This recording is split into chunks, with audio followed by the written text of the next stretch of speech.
Olá pessoal, tudo bem? Sejam bem-vindos a mais um vídeo do meu canal.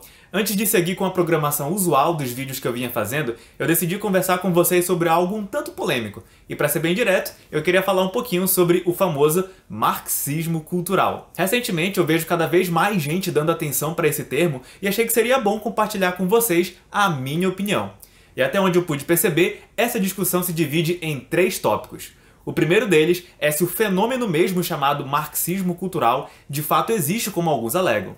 O segundo tópico é se esse termo é usado em algum lugar entre os pensadores da filosofia, política ou dentro das humanidades em geral.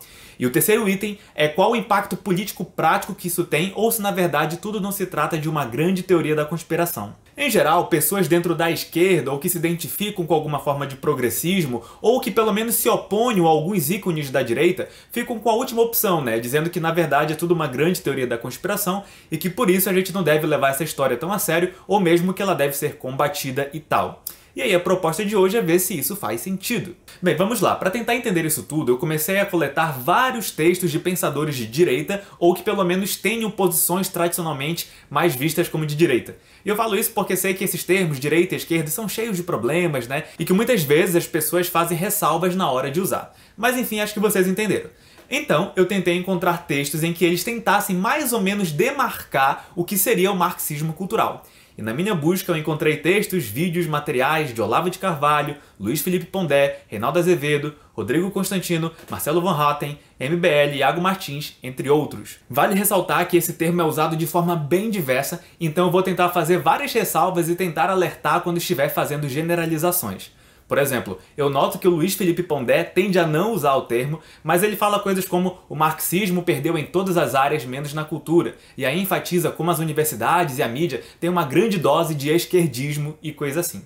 De toda forma, ele explicitamente usou o termo quando gravou para Brasil Paralelo, por exemplo.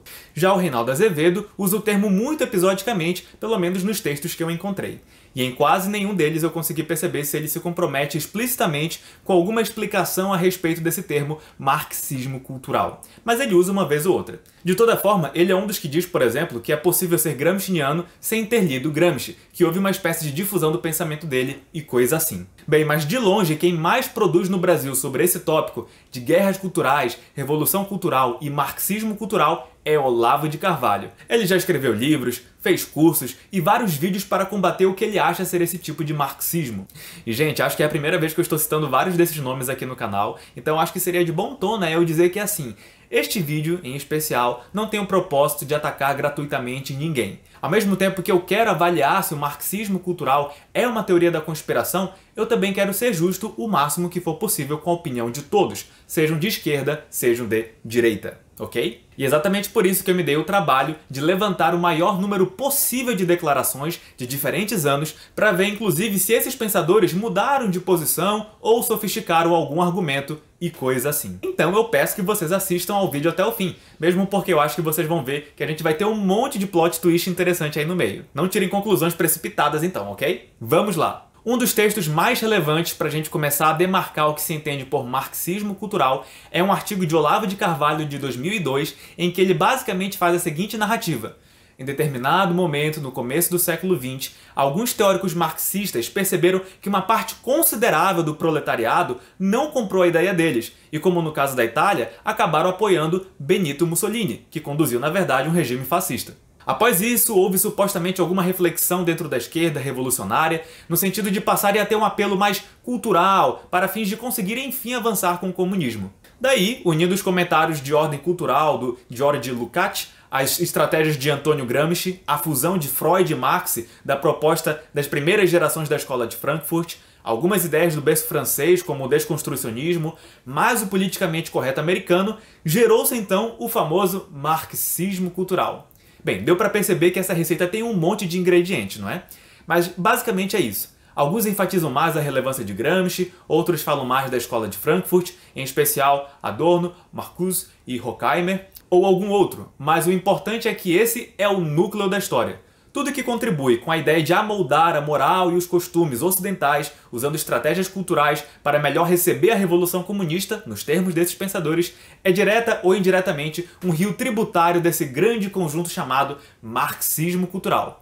E como a gente vai ver mais para frente, não se trata apenas disso, mas esse já é um bom resumo.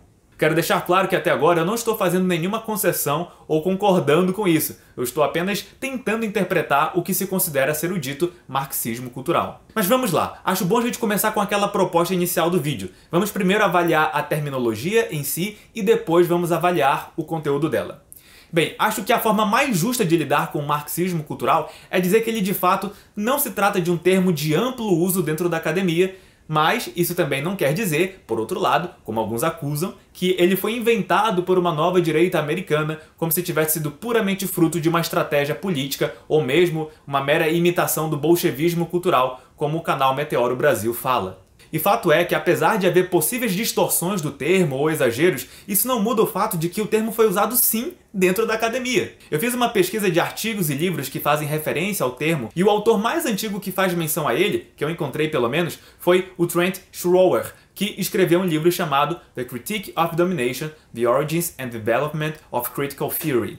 Ele dedica um capítulo inteiro para falar exclusivamente das propostas que esses novos marxistas, chamados até de neomarxistas, deram como contribuição para o debate. E a abrangência e a extensão desse grupo é quase idêntica ao que hoje essa nova direita chama de marxismo cultural também. Mas quem é o Trent Schroer? Será que é um militante de extrema direita, conspiracionista, fora da academia? Na verdade, não. É um acadêmico especializado em teoria crítica europeia, ativista em questões de sustentabilidade e meio ambiente e que recebeu até indicações para o National Book Award. Além disso, a obra foi até bem recebida em resenhas que fizeram em revistas acadêmicas. Além dele, John Brankman, também um acadêmico muito ativo em escrever sobre literatura, teoria crítica e cultura, escreveu um artigo chamado Thesis on Cultural Marxism, publicado na revista Social Text da Universidade de Duke. Nesse artigo, ele cita como exemplo dos autores que já mencionamos até aqui, o Lukács, e falando de algumas de suas propostas. E nesse artigo ele define brevemente o marxismo cultural como o projeto teórico interpretativo que aborda a cultura em sua relação dialética com a totalidade social. Bem, há vários outros exemplos de autores que se valeram do termo depois, mas eu não vou citar tudo agora. Se vocês quiserem, depois eu posso deixar uma listinha para vocês conferirem. Mas o que eu também quero deixar claro para vocês por enquanto é que não é porque o termo já foi usado na academia que eu considero que seja necessariamente uma nomenclatura boa. E como eu disse, a nomenclatura existe, mas ela não é amplamente usada entre autores marxistas, principalmente por aqueles que seguem uma linha mais ortodoxa do marxismo. E é exatamente por isso que eu já gostaria de introduzir o termo marxismo ocidental, pois esse sim é de maior uso e não carrega consigo toda a carga polêmica do outro. E diga-se de passagem que eu até prefiro também esse termo. Talvez a única diferença importante de extensão que exista entre o termo marxismo cultural e marxismo ocidental é que o ocidental acabou não incluindo, por distanciamento, o politicamente correto americano. E a melhor recomendação que eu poderia dar para que se entendam os termos é a do livro Marxismo Ocidental, escrito pelo Melchior. Lembram-se dele? Estamos um pouco lentos na exposição dos livros dele aqui no canal, mas a gente já falou da sua obra sobre o liberalismo, por exemplo. E tecnicamente falando, é difícil encontrar brasileiros que tenham escrito tão bem sobre o fenômeno quanto o Melchior. E eu quero justamente usar essa obra dele para responder alguns dos questionamentos que eu levantei no começo do vídeo. Em primeiro lugar, eu disse que a gente precisava investigar a nomenclatura, e acho que consegui mostrar que o termo em si não foi cunhado em um contexto conspiracionista, mas que já era usado dentro da academia. Mas agora cabe a gente avaliar um pouco se se trata de uma terminologia boa, precisa e útil. Bem, o próprio Melchior admite em seu livro que não é uma terminologia muito fácil de se usar, pois acabamos por agrupar pensadores muito diferentes em uma definição mais ou menos negativa. Ou seja, estamos reunindo o pensamento de pessoas muito diferentes, usando como ponto de interseção mais o que elas não são do que aquilo que elas propriamente são. Vamos pensar, por exemplo, que estamos tendo de colocar no mesmo grupo componentes da esquerda francesa marxista de algo mais ou menos perto da década de 50, e da escola de Frankfurt, ali da primeira metade do século XX também, que tem propostas e resultados muito diferentes em muitos sentidos. E o que une esse grupo é mais o fato de que eles não são, por definição, marxistas ortodoxos. É mais ou menos como se eu estivesse tentando reunir um grupo de não moradores da cidade de Manaus, por exemplo. Bem, mas essa nomenclatura é útil de alguma forma? Bem, talvez mais no sentido de mostrar que o marxismo teve uma ruptura na maneira de ler e aplicar seus primeiros pensadores e de adicionar outras propostas teóricas para interpretar a realidade. Na verdade, entre eles isso é até uma grande briga, pois muitos vão discutir em que sentido esses pensadores que não seguem uma certa linha ortodoxa ou canônica vão ser ou não marxistas de fato. Uma das formas de explicar isso é assim: o marxismo dito ortodoxo tinha como uma de suas características o que muitos autores chamam de determinismo econômico. Nesse debate fala-se muito de uma analogia recorrente da estrutura e da superestrutura, apesar de Marx mesmo ter usado muito pouco esses termos. Mas e o que é isso? Bem, no processo econômico de produção de uma determinada sociedade, os indivíduos acabam tendo relações necessárias entre si, sem as quais aquele modelo não poderia existir. No nosso caso, para os marxistas ortodoxos, isso estaria dentro da estrutura do sistema capitalista. A superestrutura seria o que se pode realizar de forma mais contingente em cima disso, ou seja, coisas que poderiam ser daquela forma ou não, como por exemplo, os aspectos jurídicos. Para ilustrar, vamos pensar assim: não daria para a sociedade capitalista existir sem o trabalho assalariado, certo? Isso está dentro do campo da estrutura, mas as normas jurídicas sobre o salário e o trabalho não precisam ser necessariamente de uma forma ou de outra. Por exemplo, a pessoa poderia ter direito a uma quantidade X ou Y de dias de férias e ainda assim o sistema capitalista continuaria existindo, o que quer dizer que isso do aspecto jurídico está dentro do campo da superestrutura. E, gente, repetindo, para ficar claro, Marx usou muito pouco essa analogia da estrutura e da superestrutura, mas esse debate é bem interessante por alguns motivos. É que os marxistas ortodoxos, em geral, vão dizer que a estrutura tem nexos de causalidade muito fortes com a superestrutura, dizendo que as relações econômicas causam e determinam a superestrutura como se fossem leis fixas, o que envolveria relações jurídicas, culturais, entre outras coisas. Mas por que eu fiz toda essa longa explicação, aparentemente sem muita conexão com o que eu vinha dizendo antes? É que os marxistas ocidentais, lembrando que eu estou usando esse termo para não falar marxistas culturais, acabaram em geral por discordar dessa leitura determinística usando Marx, ou pelo menos o seu foco era outro. Eles vão justamente dizer ou que essa divisão entre estrutura e superestrutura não é algo muito certo e rígido, que a causalidade entre uma e outra não era como os ortodoxos defendiam, ou mesmo que nem existia. E caso vocês queiram entender isso um pouco melhor, recomendo novamente a leitura do José Guilherme Melchior, como eu já falei antes.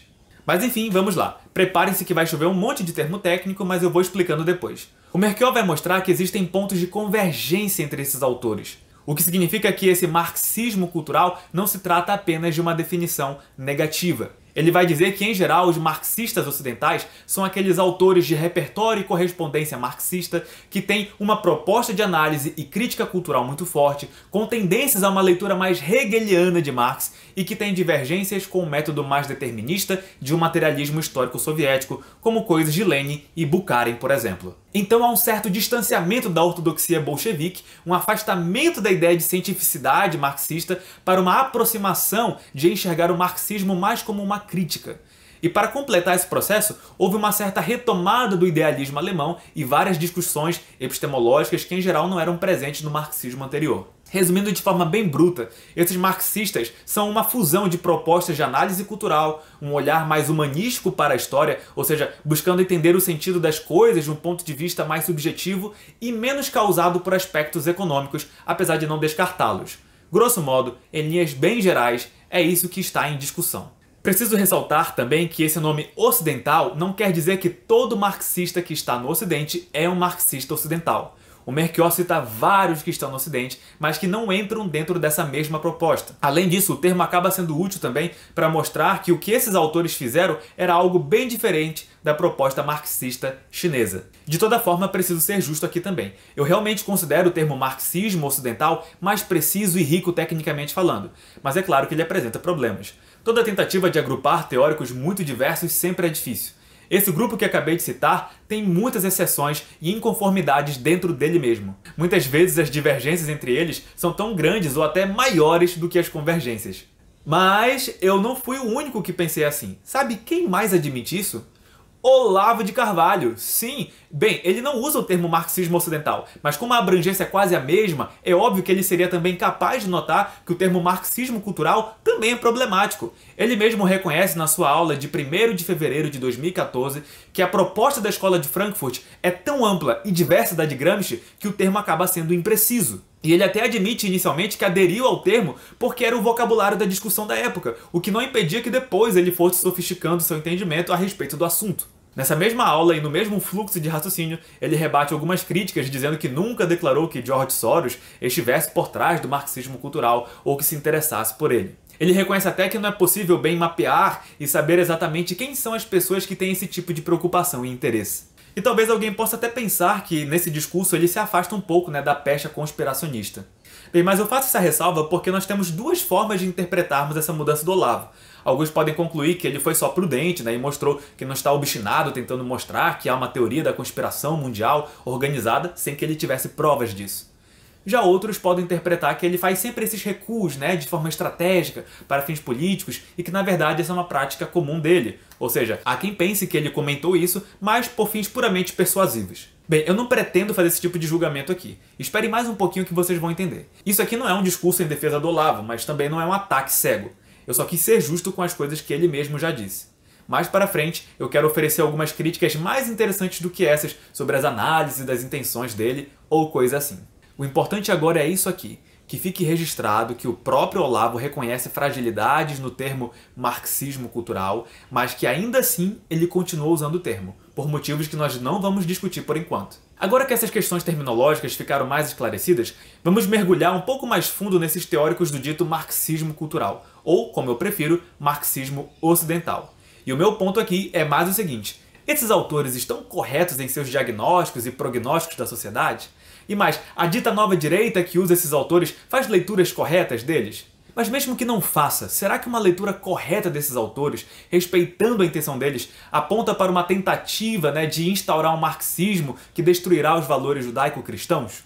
Bem, são perguntas difíceis, mas acho que consigo ajudar vocês a começar a pensar um pouco sobre o tema. Hoje eu quero mirar os nossos esforços para a gente falar de quem talvez seja o mais comentado entre eles aqui no Brasil em relação ao marxismo cultural, que é Antônio Gramsci.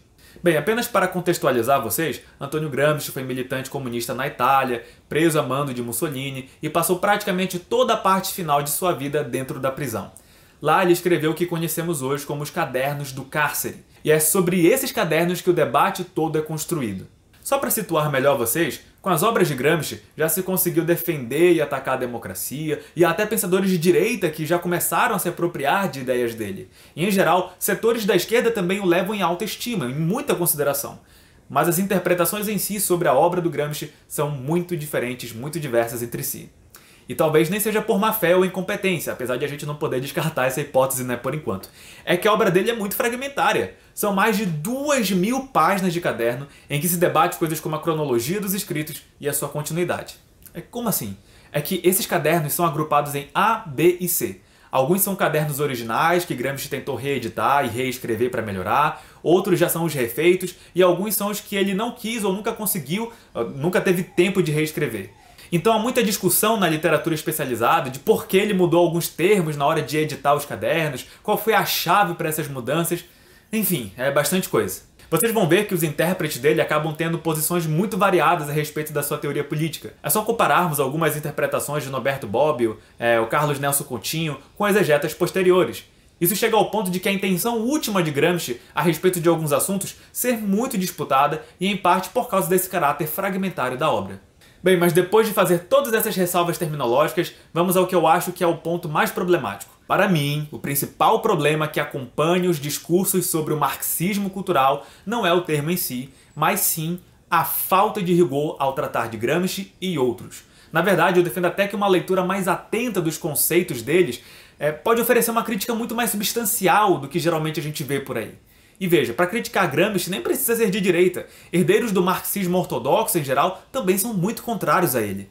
Mas para essa minha crítica não ficar assim genérica, vamos a alguns exemplos. Em um dos documentários da Brasil Paralelo, no episódio chamado A Raiz do Problema, a partir de 21 minutos e 3 segundos, começa um discurso de que é impossível ser revolucionário e gramsciano ao mesmo tempo, que Gramsci dizia que as pessoas da mídia não poderiam ser formalmente ligadas a um partido, mas só que tivessem um discurso de esquerda. Só para explicar isso melhor, é porque a pessoa que está falando naquele momento, e vocês podem encontrar lá, é uma pessoa bem famosa, né, que está falando nesse momento, está dizendo assim, não, para ele o importante não era que o jornalista se dissesse marxista, ele nem deveria se dizer marxista, ele só deveria ter um discurso de esquerda, né, e tal, e estar lá dentro do partido, e isso já seria suficiente. Né? Ou seja, o importante para Gramsci não era a filiação formal ao partido, as pessoas que estariam ocupando, né, o jornal, a mídia, não deveriam se dizer marxistas, mas se tivesse um discurso de esquerda, já estaria tudo perfeito. E nesse mesmo vídeo eles caracterizam a proposta de Gramsci como uma revolução silenciosa. Esse tipo de discurso feito pela Brasil Paralelo e por vários outros que falam a mesma coisa, de certa forma enfraquece a crítica. E eu falo isso porque a ideia de que Gramsci era mais um pensador aberto a um diálogo com a democracia, em detrimento de qualquer linha revolucionária, parece ser uma leitura problemática e em algum sentido até datada. É um tipo de interpretação que ignora o passado militante de Gramsci, seus escritos antes do cárcere e até mesmo algumas declarações dos cadernos do cárcere. E isso não é algo que eu estou inventando. Vocês podem ver declarações de estudiosos da área falando sobre isso, a exemplo da Daniela Mussi e do Rui Braga pra gente ficar no Brasil só. Ou então leia um livro que saiu dele, né, o Odeio os Indiferentes. É claro que o documentário da Brasil Paralelo tem razão no sentido de dizer, né, que Gramsci de fato dizia que fazia parte das pretensões do partido uma revolução moral, cultural, antes da tomada do poder. Mas o ponto que está impreciso em boa parte desses discursos é pensar que essa batalha seria algo silencioso, na surdina, quase que secreto. Eu não me recordo de nenhuma declaração dele, ou seja, de Gramsci, dizendo que essa ocupação deveria ser algo discreto e quase escondendo a finalidade revolucionária após a chegada da hegemonia. Eu procurei textos nesse sentido e eu não encontrei nada. Procurei intérpretes de Gramsci falando sobre a teoria do partido em Gramsci, li capítulos em que se expunha a doutrina política dele e nada. Eu não consegui encontrar nenhuma linha que apoiasse essa interpretação dele. E que se faça justiça aqui com outra pessoa também. A Revolução Cultural não é uma novidade de Gramsci. Já em 1923, vocês encontrarão declarações de Lenin dizendo que era uma condição para o alcance do socialismo uma revolução cultural. É claro que a declaração dele é dada no contexto da discussão da nova política econômica, em um momento já depois da tomada do poder. Mas é que mesmo assim ele admite que a tomada da consciência do resto da população era uma condição para aquilo que eles já haviam alcançado pudesse avançar para os objetivos máximos do socialismo. O que Gramsci faz é dizer que na sociedade ocidental seria difícil, se não impossível, seguir os mesmos passos da Revolução Russa, visto que a sociedade civil no Ocidente era mais complexa, sendo as democracias ocidentais as novas trincheiras da guerra em questão.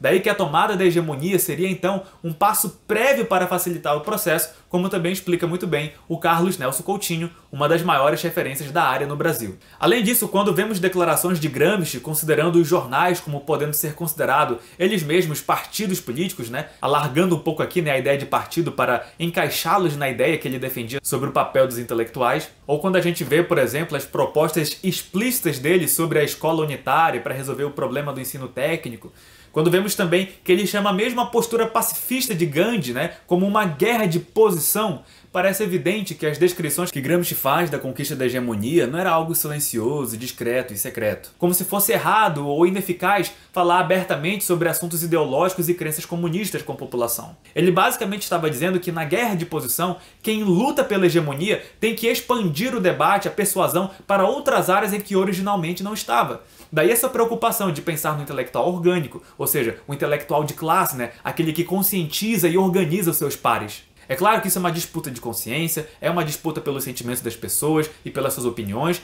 mas eu não consegui encontrar nenhuma declaração dele dizendo que isso era um processo secreto, silencioso, né? O que faria até dar um pouco mais desse ar de seita, né, no gramscismo. Bem, mas vamos avançar para outros exemplos. No livro A Nova Era e a Revolução Cultural, Olavo de Carvalho dedica alguns momentos para expor nomenclaturas de Gramsci. Ele diz, por exemplo, como o que interessa não é tanto a convicção política expressa, mas o fundo inconsciente do senso comum, Gramsci está menos interessado em persuasão racional do que em influência psicológica, em agir sobre a imaginação e o sentimento. Daí sua ênfase na educação primária. Seja para formar os futuros intelectuais orgânicos, seja simplesmente para predispor o povo aos sentimentos desejados, é muito importante que a influência comunista atinja sua clientela quando seus cérebros ainda estão tenros e incapazes de resistência crítica. Aqui temos um problema, pois Gramsci parece dizer exatamente o contrário do que diz o Olavo. Vamos conferir, por exemplo, a seguinte passagem. O modo de ser do novo intelectual não pode mais consistir na eloquência, motor exterior e momentâneo dos afetos e das paixões, mas no incluir-se na atividade da vida prática como construtor, organizador, persuasor permanente, já que não apenas orador puro e superior, todavia, ao espírito matemático abstrato, da técnica trabalho, eleva-se à técnica ciência e à concepção humanista da história, sem a qual permanece especialista e não se chega a dirigente, especialista mais político. Aí Gramsci diz justamente que a influência do intelectual, que é o agente da hegemonia, não é mais de mera persuasão sentimental e dos afetos, mas sim de ser um persuasor permanente, usando tanto seu conhecimento técnico quanto da ciência política para se tornar um dirigente entre os seus pares. Daí então fica difícil dizer, como Olavo, que se trata mais de um jogo psicológico do que de um convencimento de fato racional. E percebam também que foi no mesmo contexto que o Olavo diz que a preocupação de Gramsci se voltava para a escola primária, uma vez que nessa fase é mais fácil de influenciar as pessoas para uma futura militância ou coisa assim. Bem, o Olavo está certo ao conectar as propostas da escola unitária com a descrição que Gramsci faz disso resultar em futuros intelectuais orgânicos. Mas o modo como uma coisa leva a outra parece um pouco distorcido.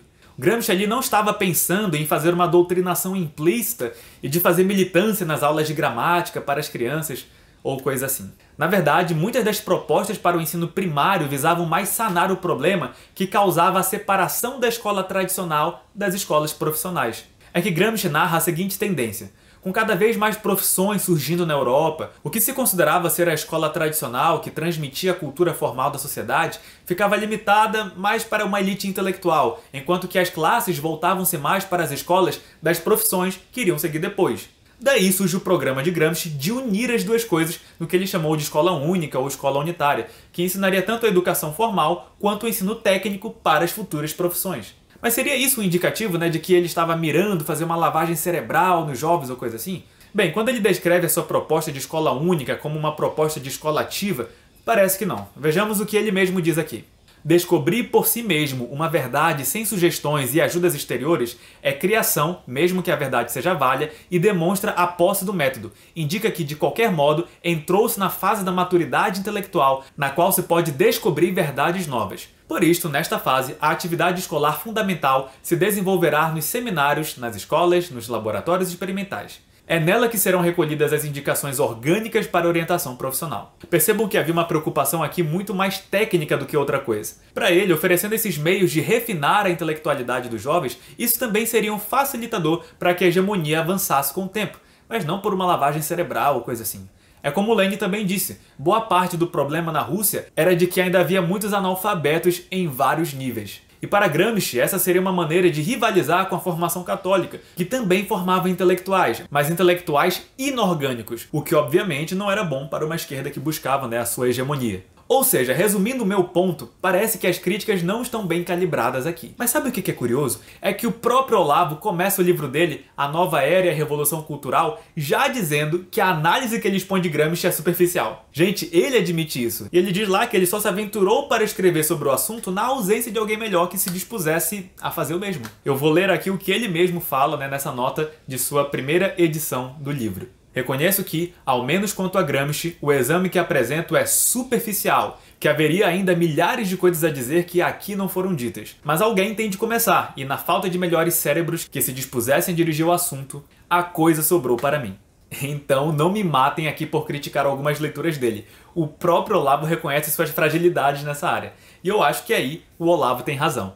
Bem, pessoal, mas qual será então que é a minha proposta com isso tudo, Será que agora eu estou parecendo, sei lá, um gramsciano ou coisa assim? E a resposta é não. Eu só estou apontando que muitas críticas feitas a Gramsci não são lá assim muito bem feitas ou muito justas. Mas aí talvez alguém pergunte, Matheus, mas você tem alguma crítica a Gramsci? E a minha resposta é sim, várias. E para fazer minha crítica, eu já vou aproveitar um ensejo que o canal Meteoro Brasil me deu. Para quem não sabe, eles lançaram um livro chamado Tudo que você tem que desaprender para virar um idiota, que é claramente uma menção ao livro O Mínimo que você precisa saber para não ser um idiota, do Olavo, que foi organizado pelo Felipe Moura Brasil.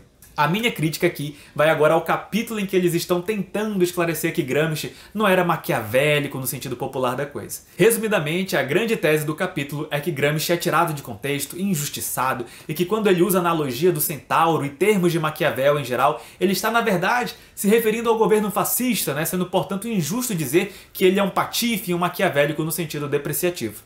Como eles dizem lá, ele tinha uma pretensão muito mais de descrever a realidade fascista e nos alertar contra ela do que prescrever e orientar como as coisas deveriam ser na verdade. Bem, o meu problema com esse capítulo é que ele, no mínimo, conta só uma parte da história. é que no caso eles estão respondendo a uma fala do Olavo, né, de dizer que Gramsci divulgava uma referida ciência da patifaria maquiavélica. E daí eles vão fazendo perguntas como: mas quando que Gramsci foi desonesto? E depois fazem várias afirmações para dizer que o propósito dele era mais de sentido intelectual, analítico, e que na verdade tanto ele quanto Maquiavel foram injustiçados, né? Pois no final das contas ele só queria analisar o fascismo e nos alertar contra ele. É essa que é a tese do capítulo. E para mim isso é problemático porque de toda forma há momentos em que Gramsci claramente usa da terminologia de Maquiavel para falar de coisas altamente questionáveis. Por exemplo, Gramsci vai identificar o que ele chama de um novo príncipe com o Partido Revolucionário.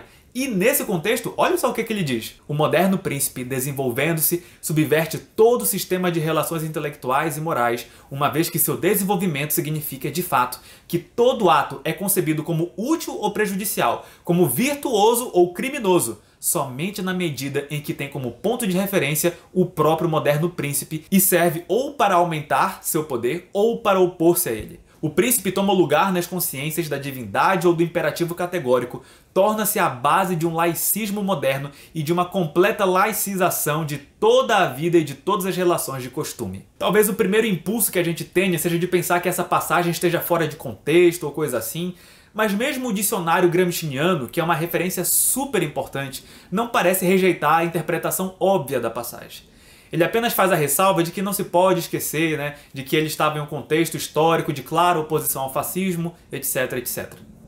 Mas, na minha opinião, isso não muda muito o fato de que ele vê na criação e funcionamento do Partido Revolucionário, assim como muitos outros socialistas de sua época, um objetivo de vida muito elevado, chegando mesmo a dizer que é o partido que é o critério moral da sociedade e que aquilo que é criminoso ou não acaba tendo como ponto de referência, né, o próprio moderno príncipe, que é o partido. Bem, alguém poderia dizer que ele está apenas descrevendo como as coisas eram e não como deveriam ser, mas para mim isso não interessa muito.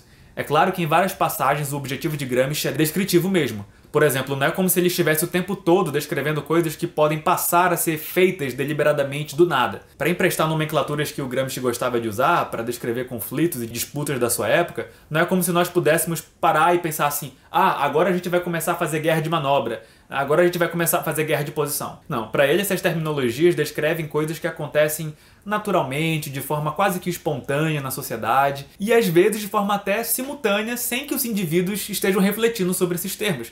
Então, de fato, trata-se de algo mais descritivo, ok. Mas, mesmo que ele esteja descrevendo coisas, essa maneira de organizar e interpretar os fatos, obviamente tem repercussões sobre como o indivíduo se vê, como enxerga o seu papel. As pessoas que leem aquilo, elas vão começar a refletir sobre onde que elas têm atuado nesse esquema exposto, né, e proposto pelo Gramsci, e por aí vai. Ou seja, mesmo que ele não tivesse funções prescritivas, a sua obra tem algum impacto na intenção e na organização das pessoas, sim.